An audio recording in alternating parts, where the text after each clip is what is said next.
Dana. Good morning, Beverly. And good morning to all of you. It is June 20th, the summer solstice. My name's Bill and I'm living large and loving life in Olympia, Washington. And today we are going to talk about alcoholism. If the fly quits buzzing around my head. Alcoholism. I am an alcoholic. I was born an alcoholic. I didn't ask to be an alcoholic. I didn't grow up as a young kid thinking, geez, someday I'd like to become a hopeless drunk and stagger down the street and drool. That wasn't my goal as a child. I didn't know I was an alcoholic. I didn't start drinking until I was 25, and then it was fairly normal drinking.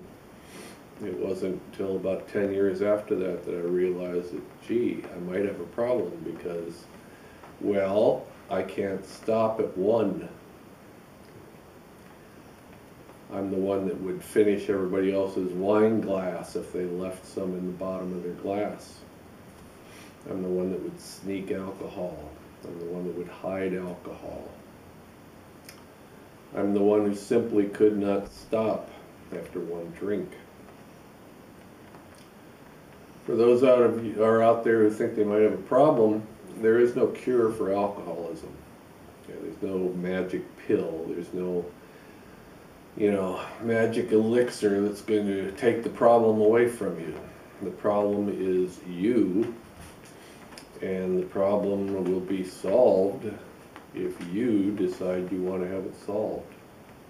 It's the only way it works. No, there isn't a cure for it, but there are treatments, and there are ways to get better. At one time I was sober for 10 years, now I've been sober for 6 years, and I had an old friend in the AA program who used to say the miracle isn't that he's not drinking, the miracle is that he has no desire to drink any longer. And that's where I am today. I have no desire to drink. Problems arise, and my first thought isn't that I'm going to have a drink to make sure that all things go away, that I blot out my problems. That's not how I handle life today. And life is incredibly good today, and if you think that's BS, then you're in the middle of addiction. Once you get out of addiction, then you'll find out that life can really be good. My life is incredibly fulfilling today. And it'll stay that way as long as I stay away from alcohol. No, there is no cure. Make sure you're very clear on this. There's no remedy for this disease. It's an addiction of the body, and it's a fixation of the mind. There are treatments. There are treatment centers. Alcoholics Anonymous is a wonderful place. I happen to subscribe to it. Some alcoholics don't. There's psychoanalytical approaches. There's hypnosis. There are natural remedies that some people believe in. I don't care what you do, but the fact is that this isn't going to go away by itself. It takes hard work, and it takes willingness. It takes a willingness, quite frankly, to change everything about who you are. Because it's not only a physical addiction, there's a reason psychologically why we drink, so that we can blot out reality. We don't like who we are as alcoholics.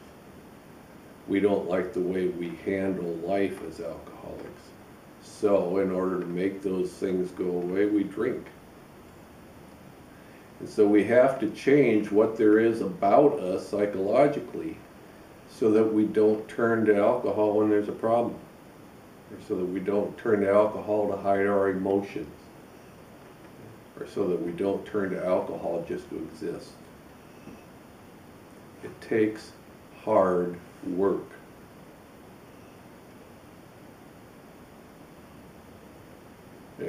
they'll tell you in AA that half measures avail us nothing. You can't approach a deadly disease with half measures. You have to make up your mind that it's all or nothing.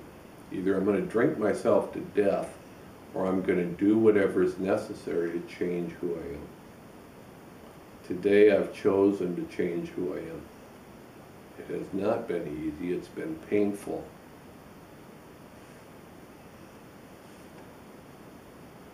But it's been worth it.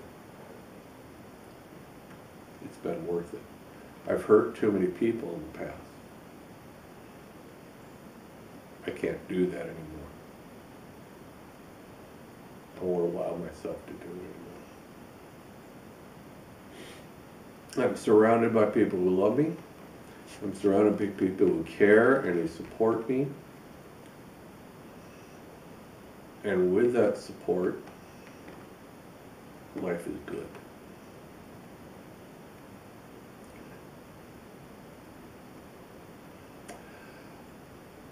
There's help. There's help. You need to reach out and ask for help, and then you need to do the work. There's no shame in being an alcoholic. I've heard this from so many alcoholics over the past, that they're ashamed of what they are. They're ashamed of their past. It accomplishes nothing. It's like saying, I'm ashamed that I have cancer. This is a disease. There's no shame in having a disease. But once you know that you're addicted, once you know you have a disease, once you know that you've got a serious problem, then it's your job to change it. All the whining in the world, all the excuses in the world add up to zippity-doo-dah, because you can change your life, but you have to decide to do it. It's not the wife's fault, okay? It's not the kid's fault, it's not the boss's fault, it's not your parents' fault for giving you this DNA. It's nobody else's fault. If you're not going to quit, it's in your lap. You're going to get tough love from me on the subject of alcoholism, because I've seen too many people die from this. And I've seen too many families destroyed because of it. Excuses don't cut it. Hard work cuts it. The willingness to change cuts it. So get rid of the shame, but at the same time get rid of the excuses. You're an alcoholic, you're choosing to drink, and until you choose not to, nothing's going to change. Absolutely nothing. Today I can tell you that the best thing that's ever happened to me was to become an alcoholic, because it forced me to change who I am. Without changing who I was just going to continue to be miserable whether I drank or not. Today, like I said at the beginning of this, I'm living a large and loving life. And that's because I chose to change.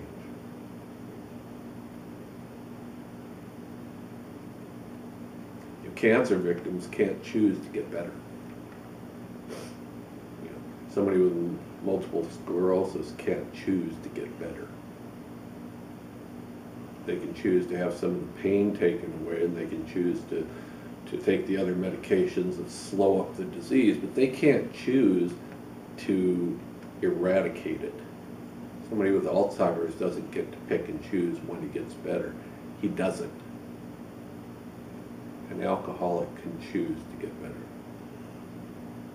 It's a deadly disease that does not have to be deadly.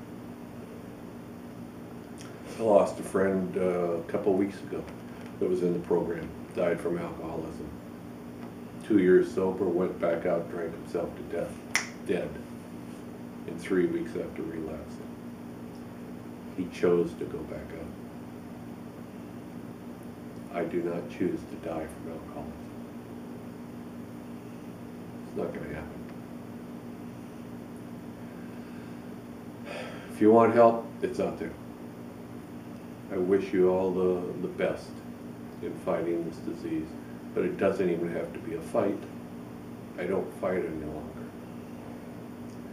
of my life. I'll leave you with a quote from one of the original founders of Alcoholics Anonymous, Dr. Bob. The other one was Bill Wilson.